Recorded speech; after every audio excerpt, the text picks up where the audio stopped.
حضرت سید شمس الدین صاحب بھی یہاں پر تشریف فرما ہیں اور گویا کہ ایک علمی اور روحانی محفل ہے، اور حضرت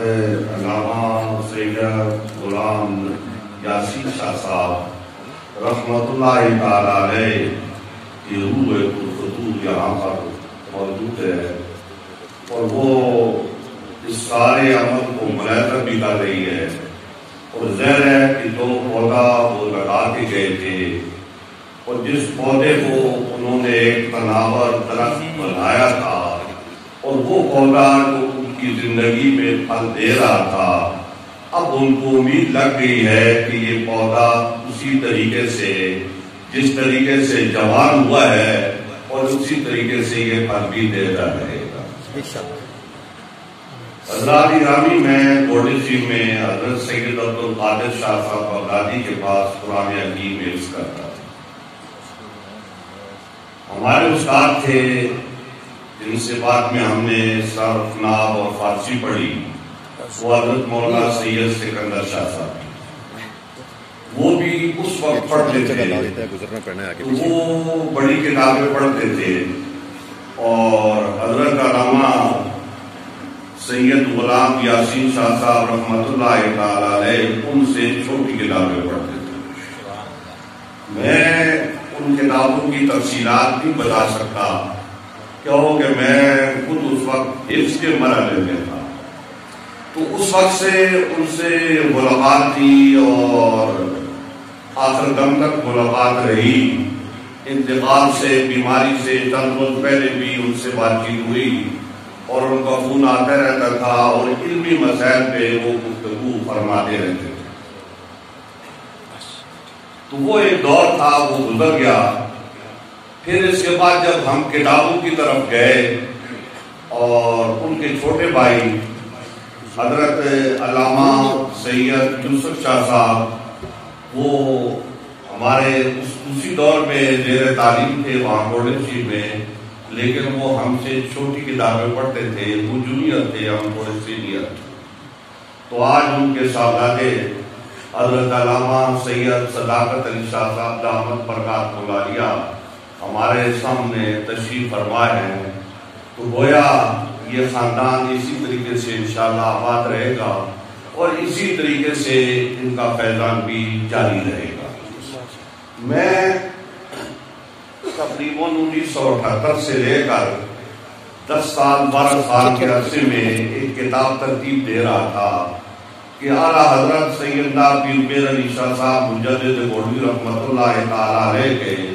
مرید علماء و مشائخ جو ہیں ان کے تذکرے کے حوالے سے،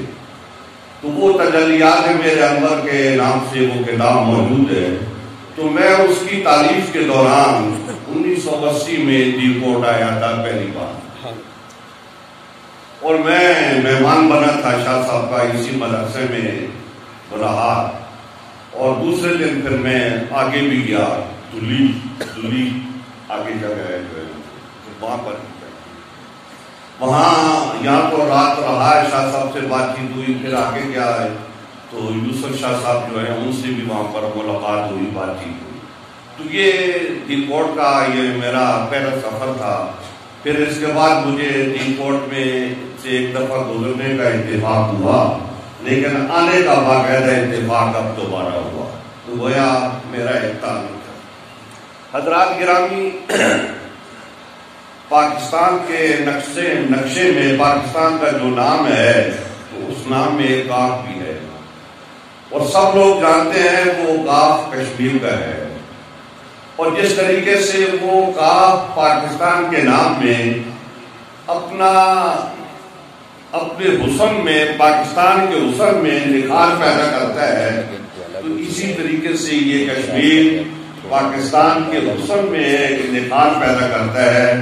اس کی زمین کے جلوے اور اس کی جغرافیائی حدود یہ ایسی ہیں کہ پاکستان کے لیے حسن و جمال اور بہت خوبی اور کمال رکھتی ہیں، اور پاکستان کشمیر سے حسین نظر آتا ہے کشمیر کی وجہ سے۔ اسی طریقے سے کشمیر کے لوگ پاکستان کا حسن و جمال ہیں، کہ جب وہ لاہور میں نظر آتے ہیں، جب وہ ملتان میں نظر آتے ہیں، جب وہ کشمیر میں نظر آتے ہیں، تو وہ پاکستان کا جمال ہے سارے کے سارے حضرات، اور اس طریقے سے ایک خوبصورتی جو ہے وہ پاکستان میں موجود ہے۔ حضرات گرامی، اسی طریقے سے ہماری درسگاہیں اور ہماری خانقاہیں جو ہیں ان اہل کشمیر کے حسن و جمال سے، یعنی پاکستان کی خانقاہیں اور پاکستان کے مدارس کشمیر کے حسن و جمال سے مزین ہیں، اور ان کی خوبصورتی کشمیر کے طلباء اور مدرسین اور دوسرے نامور حضرات کی وجہ سے ہے۔ تو حضرات گرامی، جس طریقے سے کشمیر ایک خوبصورت خطہ ہے، تو اسی طریقے سے جہاں یہ جاتا ہے تو خوبصورتی پھیلاتا ہے۔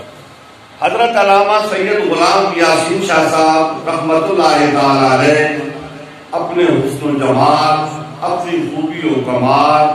اپنی پیاری گفتگو، اپنی میٹھی گفتگو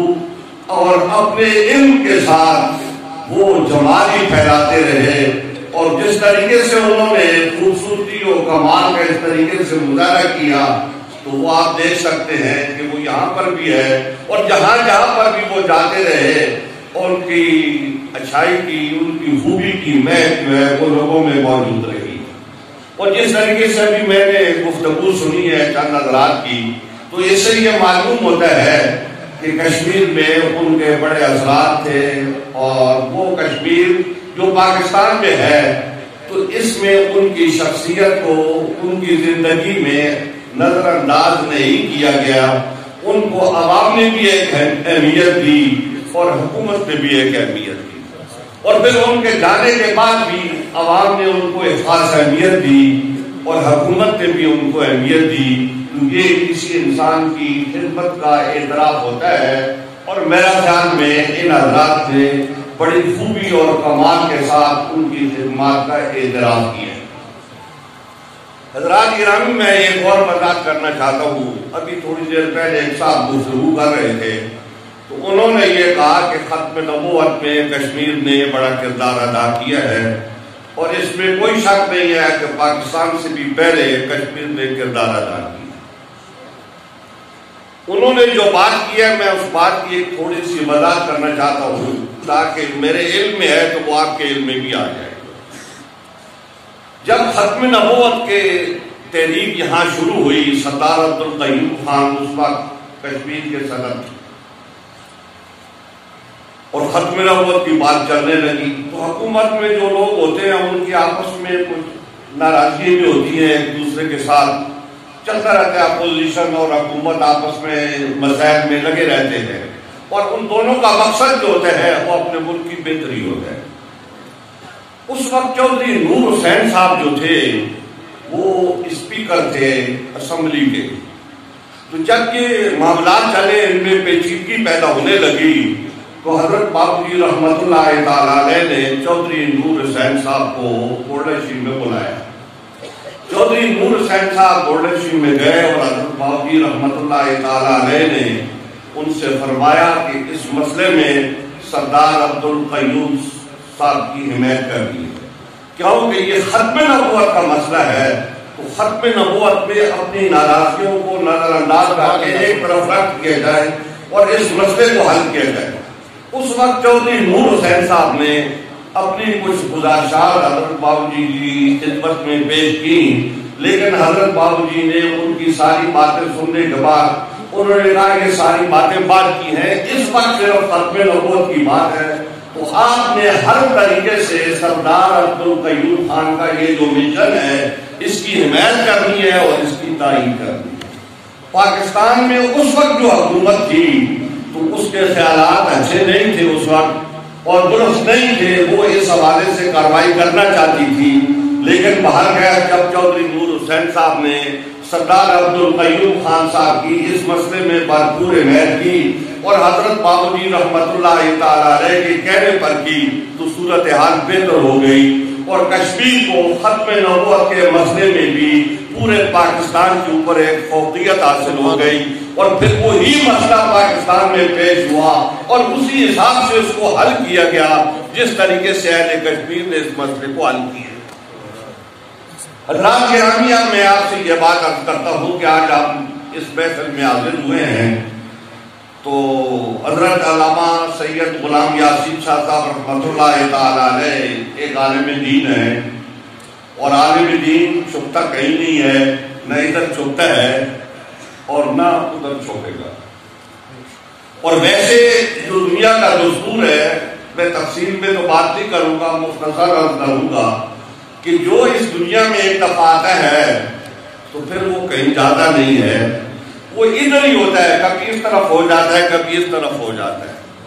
کہ وہ اپنی زندگی یہاں پر گزارتا ہے تو گزارنے کے بعد برزخ میں چلا جاتا ہے۔ اور وہ چھوٹا سا بچہ جو اس دنیا میں آیا اور اس نے اذان سنی اور اس کے بعد وہ چلا گیا تو وہ بھی موجود ہوتا ہے، وہ بھی کہیں نہیں جاتا۔ حضور اکرم صلی اللہ علیہ وسلم ارشاد فرماتے ہیں کہ وہ قیامت کے روز اپنے باپ کی سفارش کرنے کے لیے وہاں کھڑا ہو جائے۔ تو جب وہ بچہ موجود ہے اور وہ ادھر بھی موجود ہے ادھر بھی موجود ہے تو پھر وہ عالم دین جس نے 50-60 سال علم کی اور دین کی اشاعت میں گزارے ہوں تو اس سے جانا کدھر ہے؟ وہ ادھر بھی ہے ادھر بھی ہے۔ سوال یہ پیدا ہوتا ہے کہ اب ہم نے کیا کرنا ہے؟ ہم نے ان کے مشن پر چلنا ہے، ان کے راستے پر چلنا ہے، جس راستے پر وہ آپ کو لگا کے گئے ہیں تو اس راستے پر آپ نے قائم رہنا ہے۔ تو حضرت سید غلام یاسین شاہ صاحب رحمۃ اللہ تعالی علیہ، اللہ تعالیٰ ان کی قبر کو روشن کرے اور اللہ تعالیٰ انہیں جنت الفردوس میں اعلیٰ مقام دے۔ وہ اس دنیا میں جو انہوں نے اپنے 60-70 سال گزارے ہیں یہ بڑے شاندار گزارے ہیں، بڑی خوبصورتی کے ساتھ گزارے ہیں، اور ایک عالم دین کو اسی وقار اور اسی مرتبے کے ساتھ جو ہے اپنا وقت گزارنا چاہیے۔ حضور اکرم صلی اللہ علیہ وسلم نے علماء دین کے بارے میں بہت ساری باتیں ارشاد فرمائی، لیکن جو ایسے کریمہ میں نے آپ کے سامنے تلاوت کی ہے اس میں اللہ رب العزت جو ہے خود علماء دین کے بارے میں ارشاد فرما رہا ہے کہ یرفع اللہ الذین آمنوا منکم والذین اوتوا العلم درجات، کہ وہ لوگ جو اصحاب علم ہیں اللہ رب العزت ان کے درجات کو بلند کرنے والا ہے، ان کو عزت دیتا ہے، ان کو مرتبہ دیتا ہے، اس دنیا میں بھی ان کو عزت دیتا ہے۔ اور وہ جو زندگی آئے گی بعد والی، اب برزخ کی آ جاتی ہے، پھر برزخ کے بعد آخرت کی زندگی ہے تو اس میں بھی ان کو عزت اور مرتبہ ملتا ہے۔ حضرات گرامی، جو علماء کرام یہاں پر تشریف فرما ہے وہ اس بات کا ادراک رکھتے ہیں کہ حنفیت جو ہے وہ عالم کو بڑی اہمیت دے دی، جو بھی عالم ہوتا ہے اس کو بڑی اہمیت دے دی، حتیٰ کہ حضور اکرم صلی اللہ علیہ وسلم کے صحابہ کرام میں جو عالم ہیں ان کو وہاں پر بھی فقہ حنفی فوقیت دیتی ہے، صحابہ کرام میں بھی۔ کیوں؟ کہ یہ بات طے ہے اصول فقہ میں کہ ایک صحابی وہ ہے کہ جو عالم ہے اور ایک صحابی وہ ہے کہ جو عالم کا مطلب مجتہد ہے، تو وہ جو مجتہد عالم ہیں ان کو ایک فوقیت اور مرتبہ حاصل ہے۔ حضرت ابو ہریرہ رضی اللہ تعالیٰ عنہ مجتہد نہیں ہے، حضرت عبداللہ ابن مسعود رضی اللہ تعالیٰ عنہ مجتہد ہے، لیکن اصول شاشی سے لے کر ہماری اصول فقہ کی آخری کتاب تک آپ دیکھ لیں تو اس میں وہ اس بات کی وضاحت کرتے ہیں کہ حضور اکرم صلی اللہ علیہ وسلم کی ایک روایت وہ ہے کہ جو عالم صحابہ جو ہے مجتہد صحابہ، عالم سے مطلب مجتہد صحابی روایت کر کے بتاتے ہیں نبی علیہ السلام نے یہ بات ارشاد فرمائی، اور دوسرے غیر مجتہد صحابی جو ہیں وہ یہ بات ارشاد فرماتے ہیں کہ حضور اکرم صلی اللہ علیہ وسلم نے یہ بات ارشاد فرمائی، تو دونوں کی روایت میں فرق ہوگا، مجتہد صحابی کی روایت کو ترجیح ہوگی۔ تو حضرات گرامی، فقہ حنفی کا یہ دستور ہے کہ وہ اہل علم کو بڑی اہمیت اور بڑا درجہ دیتی ہے، اور پھر وہ صحابہ کرام کے نام بھی لیتی ہے کہ یہ صحابہ جو ہیں ان کی روایت کو ہم زیادہ اہمیت دیں گے اور ان کی روایت کو ہم کم اہمیت دیں گے ان کے مقابلے۔ ابھی تھوڑا سا پہلے میں کتاب فقہ کی محیط البرہانی وہ دیکھ رہا تھا، اس میں صحابی کی بحث میں انہوں نے یہ بات بھی کی کہ ایک صحابی وہ ہیں کہ جن کو حضور اکرم صلی اللہ علیہ وسلم کی طویل عرصہ رفاقت حاصل رہی، آپ کی قربت پہ رہے، صحبت پہ رہے، اور ایک صحابی وہ ہیں کہ جن کو تھوڑا سا عرصہ ملا حضور اکرم صلی اللہ علیہ وسلم سے رفاقت، تو وہ فرماتے ہیں کہ فرق کیا جائے گا روایت کہ جس صحابی کو نبی علیہ السلام کی صحبت زیادہ ملی ہے اس کی روایت اولا ہوگی اس صحابی سے جن کو نبی اکرم علیہ السلام کی صحبت کم ملی۔ تو مطلب کیا ہوا؟ مطلب یہ ہوا کہ مرکز جو ہے وہ حضور اکرم صلی اللہ علیہ وسلم کی ذات گرامی ہے، جو جتنا قریب ہے اتنا مرتبہ بلند ہے، جو 23 سال قریب ہے اس کا مرتبہ بلند ہے، جو ہر عید سے قریب ہے اس کا مرتبہ بلند ہے۔ تو حضرات گرامی، جتنے جو لوگ حضور اکرم صلی اللہ علیہ وسلم کی قربت پہ رہے ہیں تو ان کے درجات بلند ہیں۔ ایک قربت وہ ہوتی ہے کہ جو ایمان کی قربت ہے حضور اکرم صلی اللہ علیہ وسلم کے ساتھ ان کی، اور دوسری قربت یہ ہے کہ ایمان کی بھی قربت ہے اور قرابت کی بھی قربت ہے۔ تو ظاہر ہے ان کے درجات جو ہیں وہ اپنے اپنے مقام پر ہیں، اور یہ سارے لوگ جو ہیں جتنی قربت نبی علیہ السلام کی زیادہ ہے اتنا ہی اس کا درجہ بھی زیادہ ہے۔ حضرات گرامی، اہل سنت کا جب نام پڑا تو اس وقت معتزلہ اور خوارج اور یہ سارے فرقے موجود تھے، تو اہل سنت کے اندر جو ہے ہمیشہ ایک اعتدال رہا، توازن رہا، توسط رہا،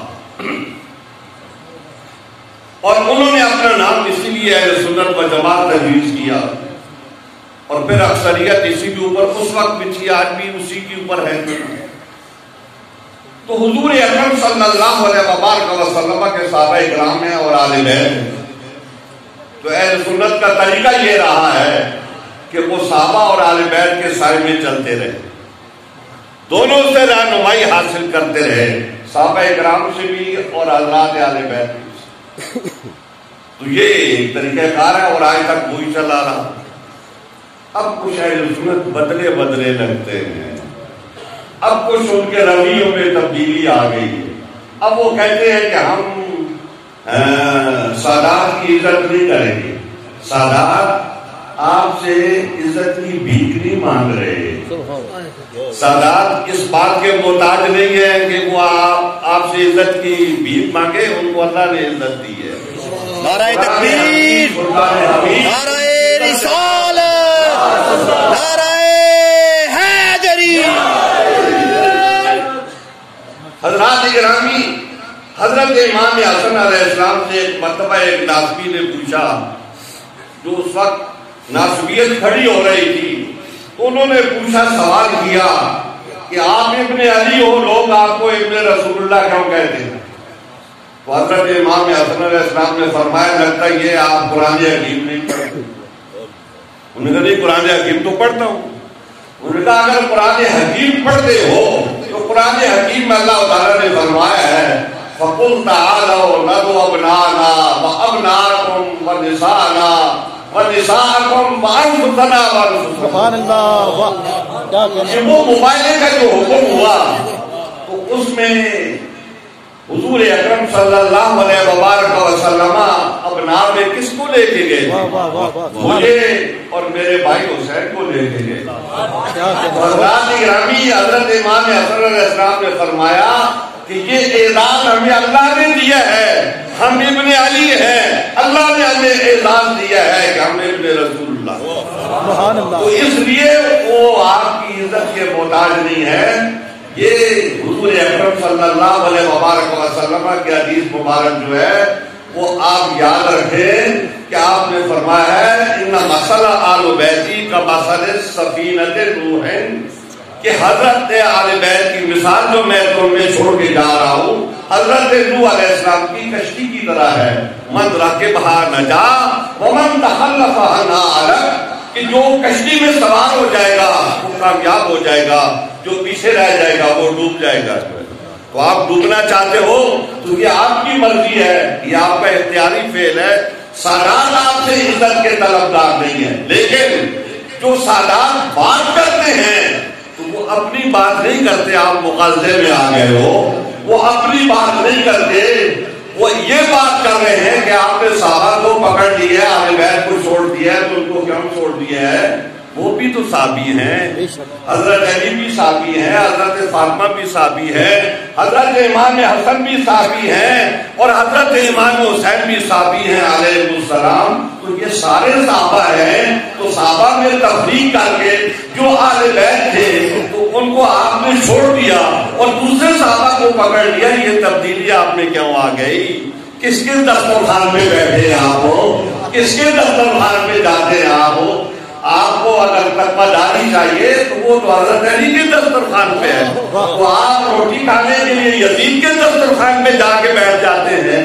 آپ بنو امیہ کے دسترخوان پہ جا کے بیٹھ جاتے ہیں. تو یہ دسترخوان جو آپ نے لے لیا ہے اس کو چھوڑ دیں، علی والے دسترخوان میں آ جائیں جہاں روٹی سوکھی ہوتی ہے، تقوی داری ہوتی ہے، عزت داری ہوتی ہے.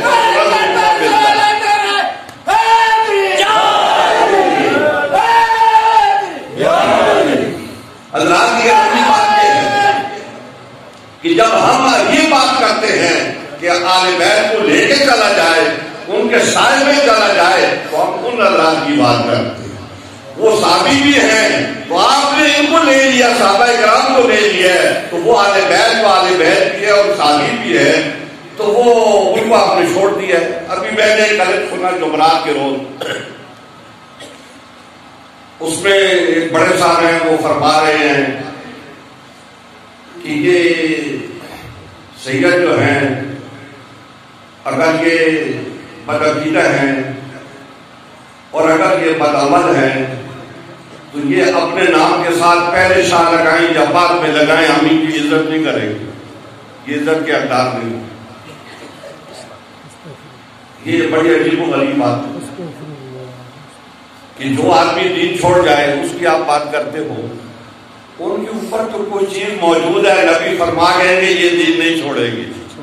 جو آپ کہہ رہے ہو آپ کی بات غلط ہو سکتی ہے، لیکن ہم 50 قرآن ثابت کر کے دیتے ہیں کہ جنہوں دین چھوڑ کے چلے گئے، جو دین چھوڑ کے چلے گئے تھے. او شاہ عبد العزیز دباغ رحمت اللہ تعالیٰ علیہ کا قصہ علماء رات بیٹھے ہیں. میں قصہ بیان نہیں کرتا ہوں، اشارہ کرتا ہوں کہ مولوی صاحب عیسائی ہو گئے. تو یہ تو ہم مثالیں دے سکتے ہیں، لیکن نبی کے جو فرمان ہیں ان میں اشارہ موجود ہے. یہ ادھر ادھر نہیں جائیں گے، یہ قائم رہیں گے. گنہگار ضرور ہو سکتے ہیں لیکن بد عقیدہ نہیں ہو سکتے. یہ عقیدہ ہے جو اسلام کا بنیادی عقیدہ ہے جو اس پر قائم رہنے والے لوگ. تو بہرکیف ہم ان سے یہ گزارش کرتے ہیں کہ حضرت جی اگر کوئی مولوی صاحب اہل سنت کے عقیدے کو چھوڑ کے ناسبیت اختیار کر لیں تو وہ اپنے نام کے ساتھ پہلے مفتی لکھے یا بعد میں لکھے، وہ عزت کے حقدار نہیں، ان کی کوئی عزت نہیں ہے. وہ ہم سے یہ توقع نہ رکھے کہ ہم ان کی عزت کریں.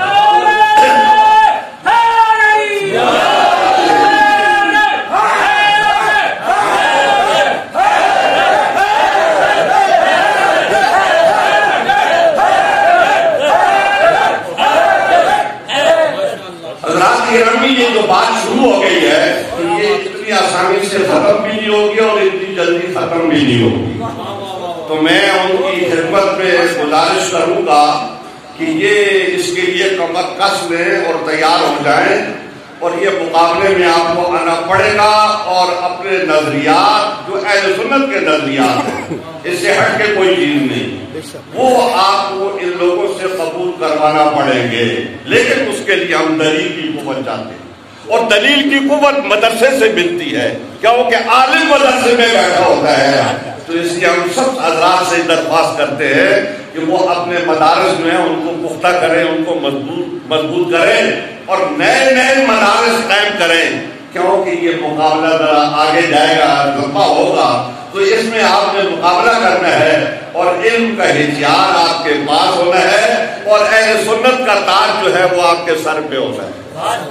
تو یہ دونوں باتیں جو ہیں اس میں آپ کو کامیابی اور فتح ملے گی اگر ہم اس پہ عمل پیرا ہو جاتے ہیں. اللہ تعالی حضرت علامہ غلام یاسین شاہ صاحب رحمت اللہ تعالی علیہ کو جبال رحمت میں جگہ دے، اور انہوں نے جو یہ دارالعلوم قائم کیا ہے اللہ تعالیٰ اس کو ترقی عطا فرمائے اور اسی طریقے سے اس کو آباد و شاد رکھے اور لوگ آتے رہیں یہاں سے علم دین حاصل کرتے رہیں اور پھر اپنی بات کو دلیل کی قوت کے ساتھ لوگوں تک پہنچاتے رہیں۔ اے اللہ ہم سب لوگوں کو اس بات کی توفیق عطا فرما۔ وآخر دعوانا